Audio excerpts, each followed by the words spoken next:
And now Indonesian people are facing the threat of environmental disaster and also the economic distress, especially in rural areas because of this climate change. Jakarta is one of the fastest cities in the world to sink due to the rising sea level caused by climate change. But Indonesia stretches further beyond the metropolitan city. As an archipelago, Indonesia is rich in biodiversity with the third largest tropical forest in the world. Climate change contributes to the worsening flood, landslide, and environmental dramatic transformations in different parts of Indonesia. This also means that the rising sea level will threaten people living in coastal areas, which is about 65% of the country's population. Yang menjadi persoalan hari ini di Papua seperti kekeringan, sumber-sumber air menjadi kering, tapi juga ya ini perubahan iklim yang sangat ekstrim. Jadi di lain tempat itu ada kekeringan yang membuat masyarakat kehilangan sumber-sumber air, tapi juga membuat di tempat lain di Papua itu bisa banjir yang sangat besar seperti kemarin terjadi banjir bandang. Itu menurut kami itu bagian dari ancaman perubahan iklim yang sangat ekstrim. Belum banyak orang menyadari bahwa energi fosil merusak alam kita, mulai dari pembangunan pertambangannya hingga dampak yang disebabkan oleh benda bernama batu bara. Batu bara menghasilkan polusi udara, membuat iklim menjadi panas, dan pembangunan pertambangannya merusak sebagian besar lahan hutan. Dalam riset mengenai batu bara, disebutkan bahwa Indonesia menempati tempat tertinggi sebagai negara dengan polusi udara terbesar se-Asia. The mainstream media do not just unfair reportage and coverage about what really happens in Indonesian countryside because of the domination of ruling class in Jakarta especially, and oligarchs of media, the owners, the big owners of mainstream media and so on. Now what is becoming the issue among the Indonesian government or the in Jakartan ruling class is how to save the capital city from Jakarta to Kalimantan, for example, and so on. And this is not a big problem for Indonesian people. What is at stake for the people now? It's countryside, in the village, and so on. The disaster and the threat of environmental threat become more and more worrying because the flood and the flood and also natural disaster and so on. This happen everywhere because of environmental destruction.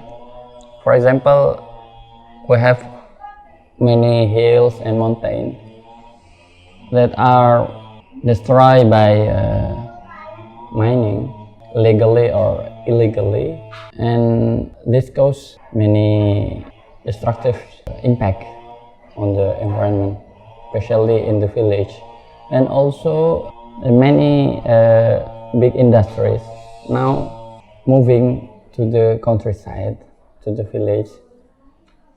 We have, for example, in Banyuwangi now about 300 hectares or more are to be used for building a company and so on.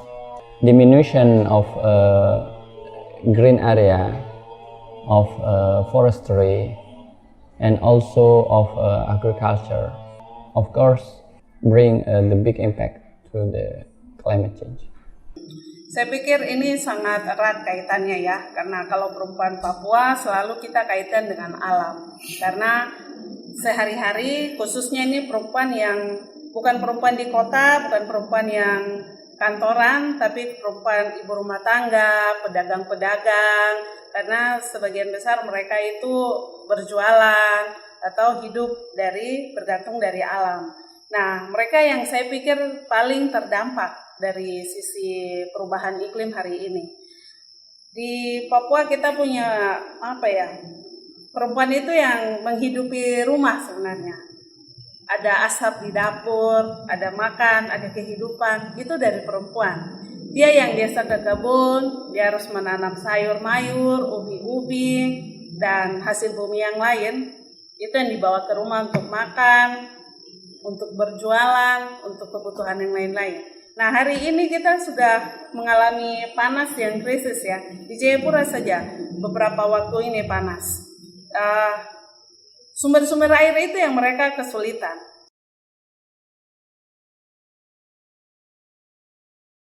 In this situation, Indonesian government tries to balance between the way to address climate change and the so-called poverty alleviation.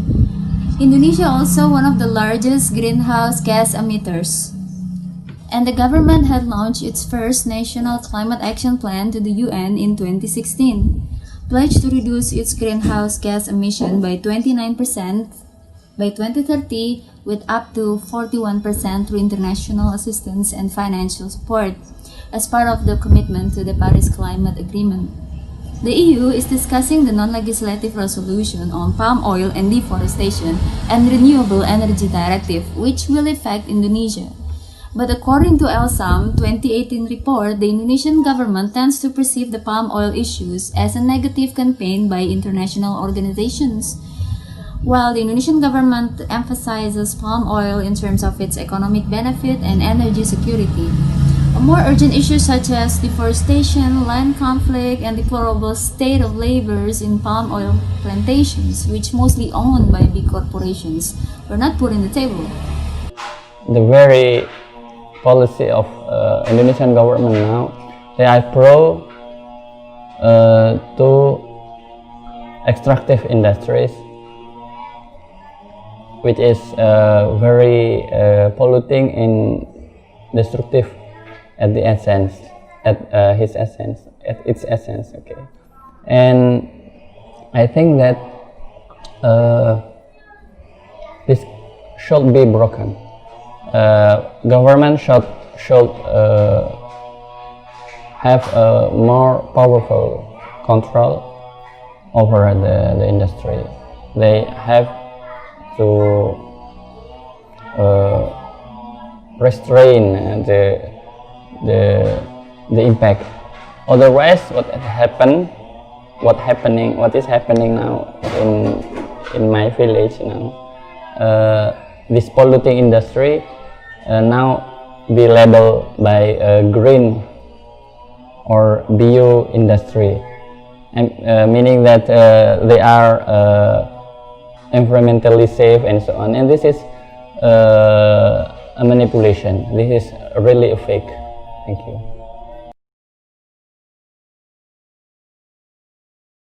Yang paling bisa teman-teman lakukan, tolong dorong supaya pemberian izin untuk investor-investor dari luar itu dibatasi. Ke Papua ke Papua. Tapi faktanya hari ini sangat banyak investor masuk dan dengan mudah sekali mereka dapat izin kayak begitu. Padahal nanti kita dapat berita ada laporan dari masyarakat, tanah kita diambil oleh perusahaan ini, belum ada pembayaran, tidak ada pembicaraan sebelumnya, hanya karena diajak ketemu, itu kemudian dijadikan dokumentasi bahwa oleh pihak investor bahwa mereka sudah setuju. Hal-hal ini, laporan-laporan ini kita sering sekali dapat sebagai wartawan dari masyarakat. Perjuangan solidaritas itu bisa membantu Papua dalam hal ini bagaimana bisa mengurangi kerja-kerja negara atau operasi negara. Karena menurut kami negara Indonesia sendiri pasti belakangan ini melalui Jokowi mengizinkan investasi untuk masuk ke Indonesia. Bahkan Papua menjadi lapangan luas yang dipersiapkan untuk kapitalis. Jadi kalau menurut saya terkait dengan solidaritas ini, saya ingat ada cerita soal bagaimana solidaritas buruh di Australia membantu Indonesia untuk keluar dari kolonialisme Belanda, yaitu mungkin solidaritas yang kami harapkan itu bisa terjadi. Solidaritas yang memberikan kebebasan demokrasi, kebebasan politik untuk kami. Itu saya yakin bahwa kami pasti selamat dari itu. Bagaimana pemerintah seharusnya bersikap dalam kegiatan climate strike? Orang-orang menyuarakan kepada pemerintah untuk berhenti melakukan kegiatan pertambangan dan produksi batu bara. Kenapa? Karena energi fosil sangat merusak alam kita. Kita harus berubah ke energi terbarukan atau energi bersih, supaya bumi tidak mengalami kerusakan. With the increase of social inequality, unemployment, precarious jobs, and or poor working conditions, the working class will be hit even most as the consequence. This is just one complex piece of what the whole world is currently facing. As we are slowly sinking, violent conflict is another potential threat.